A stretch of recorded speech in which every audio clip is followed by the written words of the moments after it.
As bushfires continue to rage across New South Wales, the Prime Minister has today announced the government will be investing a further $11 million into the country's aerial firefighting capability. It follows pressure from the public and those on the ground, including veteran volunteer firefighters, who've said the government is simply not doing enough to assist.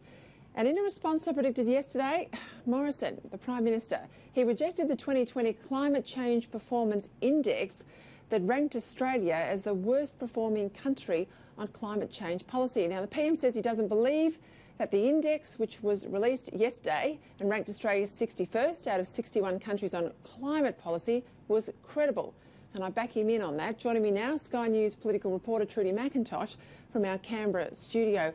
Look, we went through this last night. I don't want to go over it again, but there are a whole lot of countries ahead of us who don't have the same investment in renewables, who haven't met Kyoto targets, who haven't, as we will, and not just meet but exceed the Paris targets. So I think this is an index where there was a lot to do about nothing.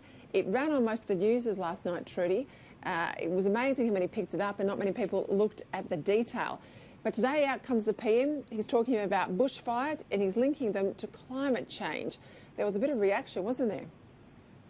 There certainly was today, Peter. As you say, I don't think the Prime Minister last night lost any sleep over that international report we saw yesterday, as you say, saying it has no credibility. And worth noting, Anthony Albanese still cherry-picking out of that report today. He says it's the Prime Minister who has no credibility when it comes to climate action. But as you say, I think today it was a more conciliatory tone from the Prime Minister. He held a very lengthy news conference today in Melbourne, the first half of that dedicated almost entirely to this bushfires. He spoke a lot about the legitimate anxieties that people have in places like Sydney about this bushfire crisis that we're seeing across the east coast, and obviously that smoke haze, which has really affected a lot of days in a row now in Sydney, and even places like here in Canberra we've seen our own smoke haze over the past few days as well. The Prime Minister making a big show to say that this is, an issue that people are worried about, but that he's not, whilst he's changing his tone, he's certainly not changing the government's approach, really doubling down on how the government is taking action when it comes to climate change, going through again, as we heard from the Energy Minister in Madrid overnight,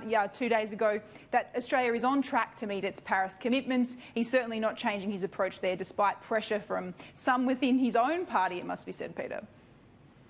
And look, Anthony Albanese, timing is everything in politics. He's out there in Queensland visiting all these coal communities. At the same time, he's saying, coal's the devil, basically, in relation to climate change. He's out there saying coal's incredibly important to exports and jobs, which is absolutely true. But it's at odds with where Labor have landed on many of these issues, certainly at the last election. How's this trip gone?